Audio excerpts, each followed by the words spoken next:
이번 10부 영상은 9부와 이어지는 영상이라서 9부 영상을 먼저 보시고 이번 10부를 시청해 주시길 바랍니다. 지난 9부에서 연구해서 만성 변비 환자에서 섬유질 섭취가 가장 많은 고섬유질 그룹에서는 변비가 전혀 호전되지 않았지만 섭취량을 줄인 중간 섬유질 그룹에서는 섬유질을 줄인 만큼 변비가 개선되었고, 섬유질을 전혀 먹지 않은 무섬유질 그룹에서는 모든 변비 증상이 사라졌다고 말씀드렸죠. 특히 섬유질을 완전히 중단한 무섬유질 그룹의 배변 빈도는 섬유질 중단 전 평균 배변 간격이 3.75일에 한 번이었지만 무섬유질 식단 2주 후에는 하루 한 번 배변으로 크게 호전되었습니다. 연구진들은 이렇게 말했습니다. 특발성 변비와 관련 증상은 식이섬유 섭취를 중단하거나 심지어 줄이면 효과적으로 완화될 수 있습니다. 그런데 어린아이들도 변비로 고생하는 친구들이 제법 많죠. 어린아이가 습관성 변비인데 서울 아산병원에서는 변비 초기에 관장을 해서 배변 습관을 바꿔주는 것이 좋다고 합니다. 이게 대체 무슨 말입니까? 관장을 하면 배변 습관이 좋아집니까? 관장이 일시적으로는 필요할 수 있죠. 근데 무슨 배변 습관을 바꿉니까? 이렇게 변비가 심한 아이들에게 과일, 채소 등 섬유질이 풍부한 음식을 먹으라고요?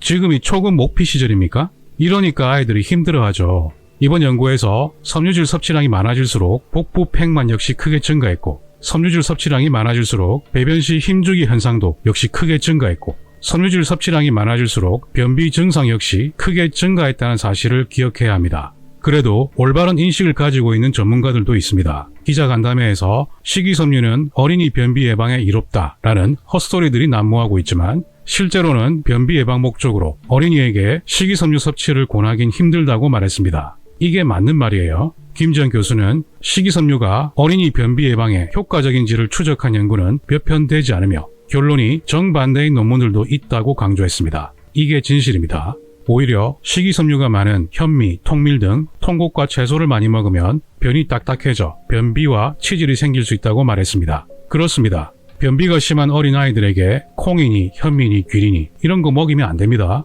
저는 이런 건 아동학대나 다를 바 없다고 생각합니다. 이번에는 변비 아동을 대상으로 한 식이섬유 무작위 대조군 연구인데요. 섬유질 섭취를 증가시켰지만 변비약 사용 감소에 효과가 없었으며 배변 빈도 측면에서도 의미 있는 효과가 없었습니다. 당연히 효과가 없죠. 게다가 아이들이 이런 식단을 잘 유지할 수 있겠습니까? 아이들이 채소, 과일, 통곡물 먹는 걸 좋아하겠습니까? 이건 그냥 괴롭히는 거예요. 이러니까 관장이나 하라는 소리가 나오는 겁니다. 정말 안타깝습니다. 섬유질에 대해 정확한 지적을 하는 논문이 있어 같이 읽어보겠습니다. 펙틴, 고화검, 차전자피 같은 수용성 섬유질은 점성 용액을 만들어서 소장 흡수 및 이동을 지연시킨다. 장에서 이동이 지연되면 변비 환자에 좋습니까? 요즘 애들 가지고 노는 액체 괴물처럼 되니까 당연히 장에서 이동이 잘 안 되겠죠. 게다가 섬유질을 많이 섭취할수록 더 많은 변을 배출해야 하는데 변비 환자에게 큰 변을 만들어서 작은 구멍으로 밀어내는 게 정말 합리적입니까? 막힌 변비에 휴지를 더 넣으면 변기가 뚫립니까? 아니면 더 막힙니까?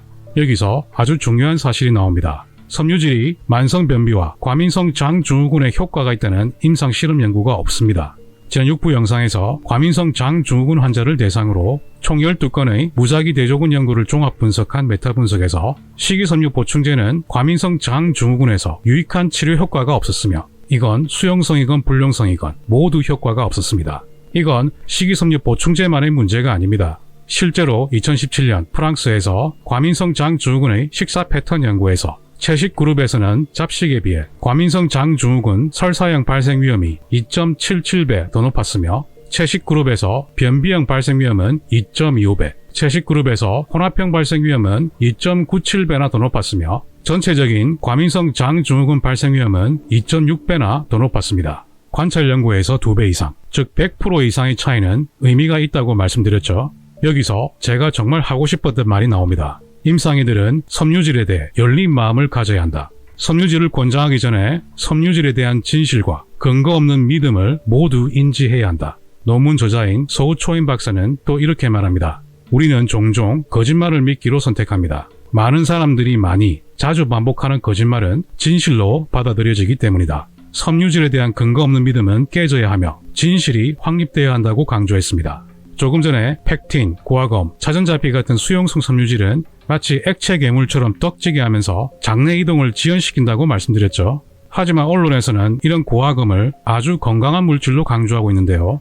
저는 이렇게 많은 고화금 보충제가 절찬리에 판매되고 있는지 전혀 몰랐습니다. 고화금은 주로 인도와 파키스탄에서 생산되는 고화콩에서 나오는 진액 같은 물질인데요. 고화콩은 꼭 완두콩처럼 생긴 콩이네요. 원래 콩류에는 섬유질이 정말 많습니다. 여러 차례 말씀드렸지만 콩류의 문제는 장에 부담이 되는 식이섬유뿐만 아니라 소화를 방해하면서 장점막을 자극하는 타닌도 있고 철, 아연, 칼슘 등 미네랄 흡수를 방해하는 피트산도 있고 장점막을 자극하면서 가스를 생성시키는 폴리페놀류 같은 항영양소들이 풍부합니다. 지난 9부에서 식이섬유와 타닌이 풍부한 감을 먹은 후 위와 장에서 식물성 위석이 형성되어 장 폐색으로 수술받은 사례들을 말씀드렸죠. 이번 사례는 중국 허난성에 사는 13세 소년이 극심한 복통으로 병원에 갔는데 담당 의사는 소년의 대장을 꽉 막고 있는 덩어리들을 발견했습니다.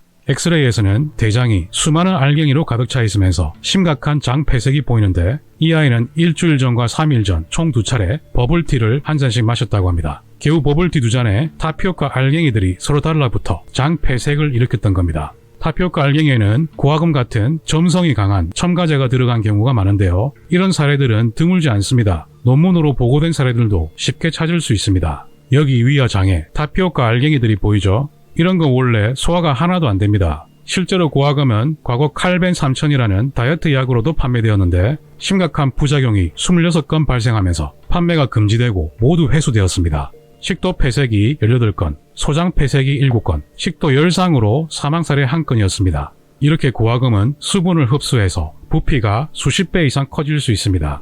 지난 8부에서 비슷한 수용성 섬유질이 많은 차전자피를 먹고 나서 식도 폐색이 발생한 사례와 장 폐색이 발생한 사례도 말씀드렸죠. 이런 식이섬유는 장 건강에 결코 좋지 않습니다. 동물연구에서도 고화금을 섭취한 지는 대조군에 비해 명확하게 심한 소화기 증상들을 보이는데 빠른 체중 감소, 설사, 직장 출혈, 결장 길이 단축, 조직 손상이 보였고 결과적으로 대장염이 심해졌습니다. 다른 동물 실험에서도 염증성 장질환 발생 위험을 실제로 높이면서 장 건강에 부정적인 결과를 보였습니다. 이런 결과들을 자꾸 무시하고 있던데 계속 눈 가리고 귀 막으면 안 됩니다. 조금 전에 고화콩 등 콩류는 식이섬유뿐만 아니라 소화를 방해하면서 장 점막을 자극하는 항영양소들이 풍부하다고 말씀드렸죠. 콩은 단백질, 지방 소화를 방해하는 항영양소가 풍부하면서 가스도 많이 만들어서 장을 불편하게 하는 음식 중 가장 최악의 음식이라고 해도 과언이 아닙니다.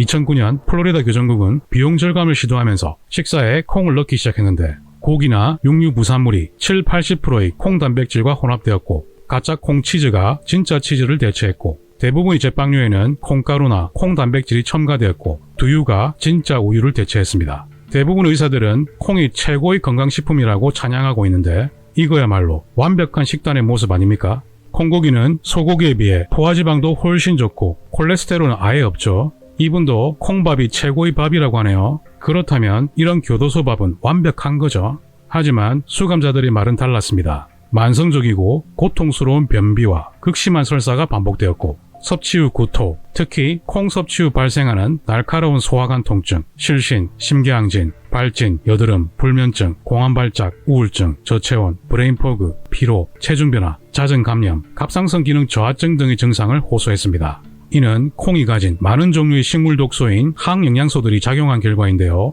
또한 많은 콩 제품에는 알루미늄과 망간이 독성 수준으로 포함된 경우도 있습니다. 알루미늄과 망간은 알츠하이머병이나 파킨슨병의 원인이 되기도 하죠. 결국 2012년 잔인하고 비정상적인 처벌이라는 내용으로 집단 소송에 들어갔는데 하루 식사에 포함된 콩은 무려 100g에 육박했다고 합니다.